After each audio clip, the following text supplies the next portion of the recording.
민주당이요, 정부 여당의 총선 승리 청구서를 잇따라 내밀고 있습니다. 총선 승리 청구서요. 21대 국회에서 최상병 특검을 처리하겠다고 한 데 이어서 아직 기소가 되지 않은 그 이재명 대표의 대북 송금 의혹 사건까지 압박을 하고 나선 건데요. 이재명 대표 총선 이후에 첫 공식 회의에서 본인이 연루된 혐의를 언급한 것 주목되고 있습니다. 들어보시죠. 구속 수감자들이 검찰청에 불려와서 다 한 방에 모여가지고 술 파티를 하고 모여서 작전 회의를 했다는 게 이게 검사 승인 없이 가능합니까? 교도관들이 술 파티 하는 것을 방치했다는 것은 검사의 명령 지시가 없이 불가능합니다. 나라가 정상이 아닙니다. 엄정하게 진상규명을 해야 되지 않겠냐. 이 부분에 대해서 분명하게 수원지검으로 항의 방문 가서 사실 내용이 어떤지 단단히 한번 따져 묻도록 하겠습니다. 교도관들도 확인을 좀 해봐야 됩니다. 네. 왜 이걸 방치했는지. 네. 대명천지 대한민국 검찰이라고 하는 데가 어떻게 이런 동네 건달들도 하지 않는 짓을, 심각한 일입니다. 이게 그냥 있는 징계 사안이나 잘못이 아니라 국기문란 사건입니다. 검찰은 일주일 전에 대북 송금 의혹 등 혐의와 관련돼서 이화영 전 부지사한테 징역 15년형을 구형한 상태입니다. 이재명 대표에 대한 수사도 아직 남아있는데요. 그래픽 한번 보겠습니다. 그러니까 이 전 부지사가 결심 공판을 코앞에 두고 검찰이 이재명 지사와 나를 엮기 위해서 김성태와 함께 술을 마시면서 진술을 조작했다, 이렇게 주장을 했고, 그걸 민주당이 총선 이후 첫 회의에서 집중적으로 거론을 한 겁니다. 최 의원님, 네. 이 전 부지사 주장이요, 이 주장이 처음 나왔을 때 언론에 별다른 관심을 못 끌었었습니다. 그런데 사실 검찰청 내에서 술 마셨다는 얘기가 상식적이진 않잖아요. 황당한 주장이라고 좀 치부가 됐기 때문인데, 총선이 야당의 압승으로 끝난 뒤에 민주당이 이 문제를 다시 끄집어내서 지금 화제가 되고 있는 겁니다. 그러니까 이화영 전 부지사가 저런 주장을 했는데, 저런 주장을 했을 때 많은 언론 매체들이 그 주장을 쓰지를 않았어요. 왜 쓰지 않았냐면 너무나 황당한 주장이고, 그 부분에 관해서 뭐 지금 이재명 대표가 만약에 그런 일이 있었다면 국기문란이라고 얘기할 정도로 그 법조에 출입하는 기자들도 들어보지도 못한 것이고, 그다음에 그 관련하면 아마 뭐 검찰청 세미나실이라고 얘기는 하는데, 그 세미나실에 가서 술 파티 한다는 얘기는 저도 법조 출입 기자를 했지만 처음 듣는 얘기고, 많은 변호사들한테 물어봐도 불가능하다는 거예요. 네. 그래서 제가 보건대는 이화영 전 부지사가 이제 본인의 선고가 확정이 되지 않았습니까? 1심 선고. 그 확정이 되기 전에 이제 본인이 과거에 그 이재명 그 경기도지사의 방북 문제 뭐 이런 거를 이제 검찰에서 한번 털어놨다가 그걸 뒤집은 적이 있잖아요. 그 진술이 조작됐다 뭐 이런 주장을 뒷받침하기 위해서 저는 새롭게 만들어낸 말일 가능성이 대단히 높다. 왜 검찰청사에서 저 두 구속된 피의자가 모여서 그 많은 뭐 검사들도 있고 거기 수사관도 있고 교도관도 있는데, 거기서 둘이 술 마셔가면서 진술을 조작했다? 아마 이거는 상상할 수 없는 일이다. 저는 이렇게 생각하고요. 예. 저거는 뭐 필요에 따라서는 아마 검찰 내부에서 어떻게 이화영 전 부지사가 이런 황당한 주장을 하는가에 대한 뭐 조사도 좀 있지 않을까, 이렇게 예상을 합니다. 예, 이런 이화영 전 부지사의 그런 주장에 대해서 수원지검이 입장을 냈습니다. 그럼 그래픽 한번 같이 보겠습니다. 절대 상상도 할 수 없는 황당한 주장이다.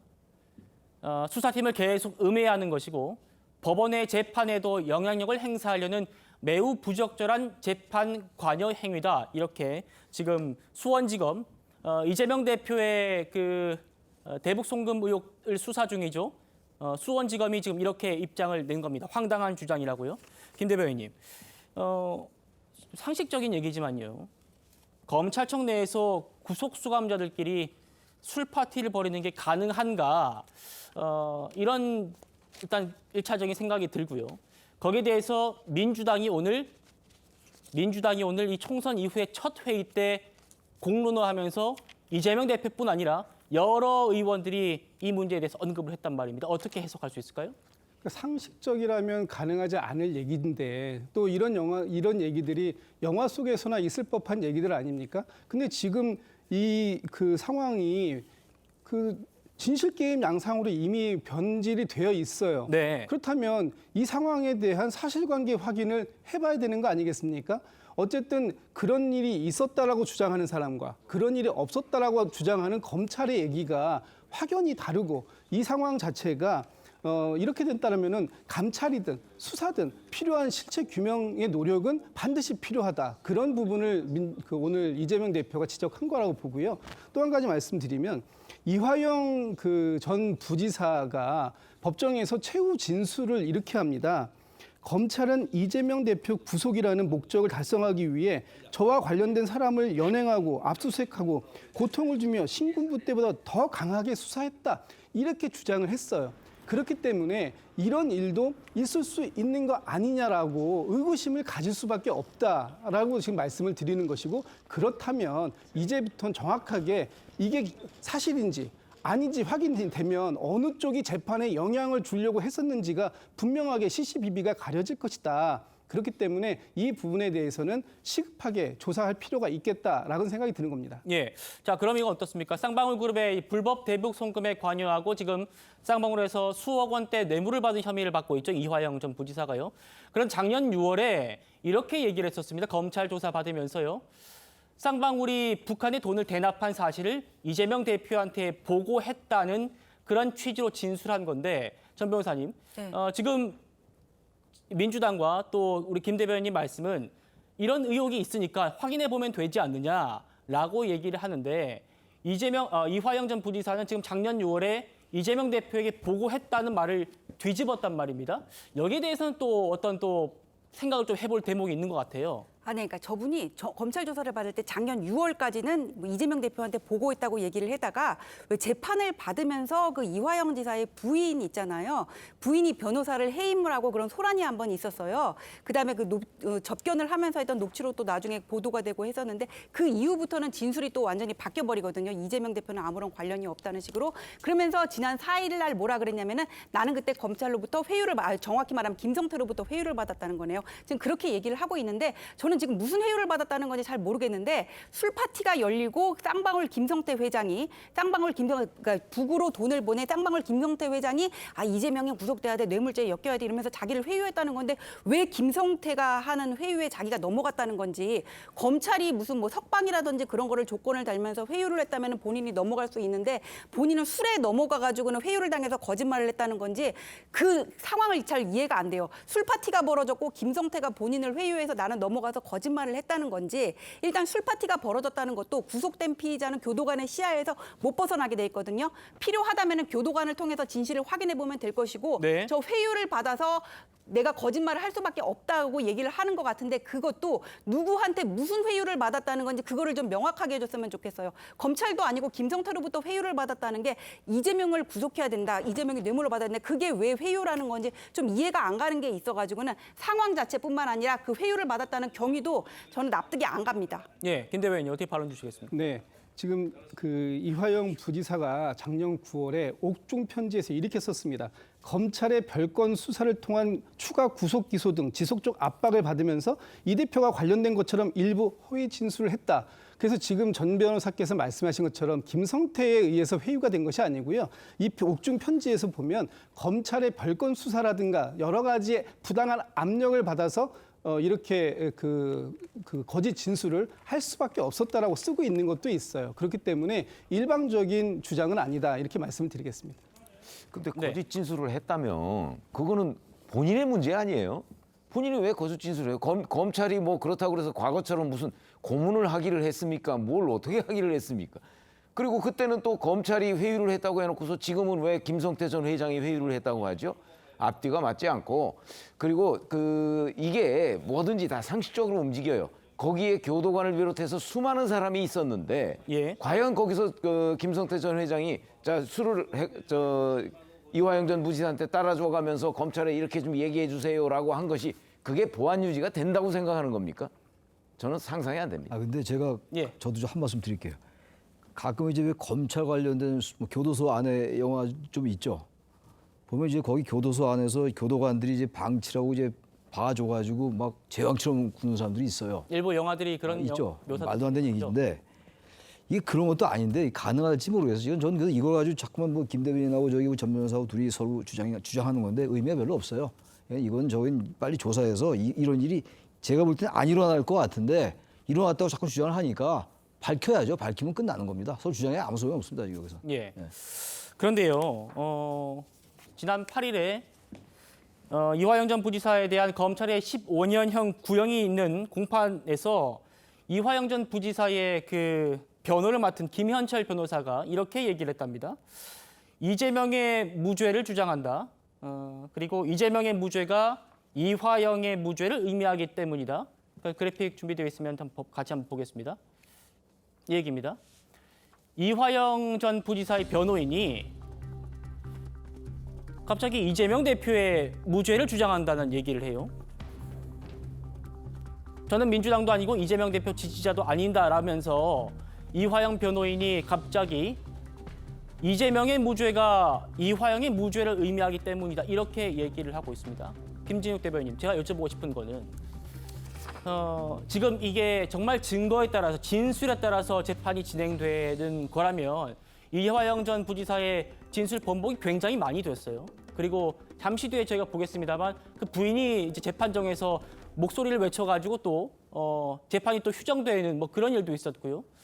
그 이후에 이제 이화영 전 부지사의 변호인이 이재명 대표의 무죄를 주장하는 이런 상황들이 어떤 좀 외압이나 다른 힘이 작용한 게 아닌가라는 의심이 든다. 이런 평가가 있어서 여쭤보는 겁니다. 그러니까 이게 처음부터 어떤 이화영 그 부지사의 유무죄만 다투는 것이 아니라 그 이화영 부지사가 끝이 아니라 이화영 부지사를 고리로 해서 이재명 당시 경기도지사에게까지 이 수사 범위가 확대될 것이다. 그리고 이것이 정치적 기소가 맞다라는 판단들이 서 있었기 때문에 이런 식의 발언들이 나올 수 있는 거예요. 그러니까 이것이 단순하게 김성태, 이화영의 문제인 것인가 아니면 이 끝은 이화영이 아니라 이재명인 것인가 하는 부분에 대해서 많은 의구심들이 있을 수밖에 없다라는 겁니다. 그러니까 대선 이후에 이재명 대표를 중심으로 해서 많은 사건들이 조사되고 수사되고 압수수색되고 기소되었습니다. 그 과정들이 하나같이 보면 어떤 정상적인 사건들의 진행보다도 조금 더 앞서서 그 답정너의 형태, 이재명의 기소, 이재명의 구속 이것을 정해놓고선 모든 것을 맞춰가고 있는 것이 아니냐라고 의심할 수 있는 상황들도 있었기 때문에 이런 식의 논리 주장이 나왔던 거 아닌가 이렇게 판단이 되는 거죠. 예, 최 의원님. 그 김현철 변호사가 중간에 그 변호사로서 등장을 했잖아요. 예. 그래서 이 전체 내용을 얼마나 알고 있는가 하는 게 저는 의심이 들어요. 왜냐하면 이재명의 무죄가 곧 이화영의 무죄다. 아니 본인은 이화영 전 부지사의 변호인이잖아요. 근데 왜 갑자기 거기서 이재명의 무죄를 들고 나오죠? 그러면 뭐 본인이 그 이재명과 이화영이 공범 관계다 뭐 하는 걸 인정하는 것도 아닐 텐데 그런 점에서 본다면 이 주장 자체가 이 김현철 변호사의 주장 자체가 조금은 황당하다 저는 이런 생각이 들고요. 예. 자 그러면 뭐 이 사실 이런 부분을 규명할 사람은 없습니다. 뭐 곧 6월 7일에 이화영 전 부지사에 대한 1심 선고가 나올 테니까 대북 송금에 관해서 그렇죠. 아마 그거 보고 얘기하죠. 여기서 뭐 왈가왈부 따질 일도 아닌 것 같아요. 예, 알겠습니다. 주변 변호사님 말씀 주실 거 있나요? 저는 이재명의 무죄가 이화영의 무죄라는 거는 정치적인 무죄를 얘기하는 것 같아요. 이재명 무죄가 되면은 너도 정치적인 무죄라. 왜냐하면 전혀 상관이 없어요. 이게 뇌물, 정치자금법, 외환관리법, 증거인멸교사인데 이거는 이재명 대표가 유무죄가 되건 상관없이 어떤 그 국가기관의 허락 없이 800만 불을 외국에 북한에다 몰래 보낸 거 외환거래법 위반이고 법인카드 사용하고 그다음에 쌍방울로부터 뇌물 받은 거는 이화영 지사 본인의 문제거든요. 그렇기 때문에 변호인은 저거는 지금 변호인의 법정에서 할 수 있는 진술이 아니라 마치 어떤 출마 선언 같이 보인다는 게 그냥 제 생각입니다. 알겠습니다. 이화영 전 부지사의 재판 과정에서 이상한 일들이 굉장히 많았었습니다. 이 전 부지사의 아내가 법정에서 남편한테 정신 차리세요라고 소리를 치는 일도 있었고 변호인을 교체해버리기도 했죠. 그 당시 부인 목소리 한번 듣고 얘기 계속하겠습니다. 제가 아까 흥분해서 그랬는데 왜 저 사람이 저렇게 됐는지 모르겠습니다. 제가 어제 재판장에서 소리 지른 거는 이게 이화영 재판이냐 이재명 재판이냐 결국은 잡아다가 놓고서는 들들 볶아갖고 이재명 방북 진술을 이끌어내려고 한 거 아닌가 이렇게 저는 의심이 되고요. 검찰에서는 자, 시간이 이거는 조금, 당에 뭐 회유당했다 그러는데 검찰이 우리 남편하고 더 많이 만나서 회유를 하지. 최 교수님, 그러니까 지금 저 당시만 해도 이화영 전 부지사가 어떤 민주당 측 그리고 이화영 전 부지사의 부인과는 반대되는 증언을 했었는데 갑자기 저희가 더 단독 취재해드린 내용입니다만 어떤 박찬대 의원을 비롯한 그 민주당 인사들이 이 전 부지사 측근을 만난 다음에 그 뒤에 이렇게 부인이 한바탕 법정에서 소란이 일어난 이후에 입장이 바뀝니다. 그리고 지금 이렇게가 쭉쭉 이어와서 이화영 전 부지사가 지금 검찰청사에서 술을 먹었다는 얘기까지 하고 있는 상황이어서 이화영 전 부지사의 이런 진술은 뭐 법조계에서는 좀 신빙성이 얻기 힘들다라는 얘기가 나와요. 그 이화영 전 부지사가 이제 그 대북 송금에 관련된 거를 이재명 지사에게 보고를 했다라는 거 아니에요. 그건 본인이 얘기했던 거잖아요. 이제 그 이후에 저런 일들이 벌어졌던 건데 아무튼 부인의 저런 정신 차려란 말이 어떤 의미인지 모르겠어요.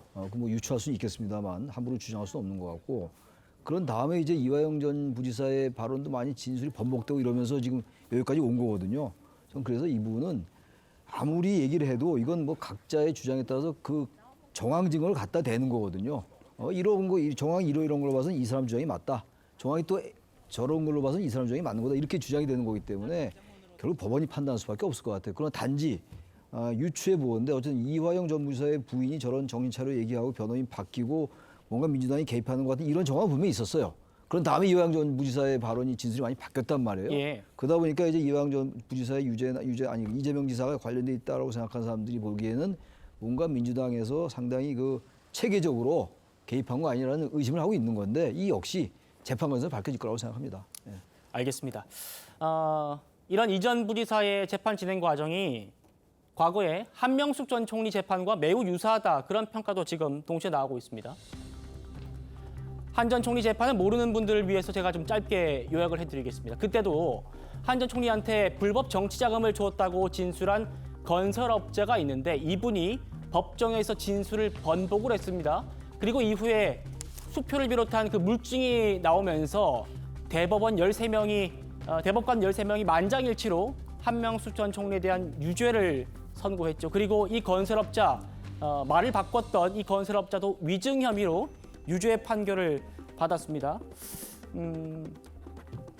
최 의원님, 그러니까 네. 지금 이 전 부지사 재판 과정이 과거에 그 실패로 끝난 한명숙 무죄 만들기랑 닮았다라는 그런 평가를 하고 있거든요. 거기에 대해서 어떻게 그러니까 평가하십니까? 지금 이화영 전 부지사의 문제도 결국은 본인이 검찰에서 한번 진술했던 내용을 뒤집었잖아요. 예.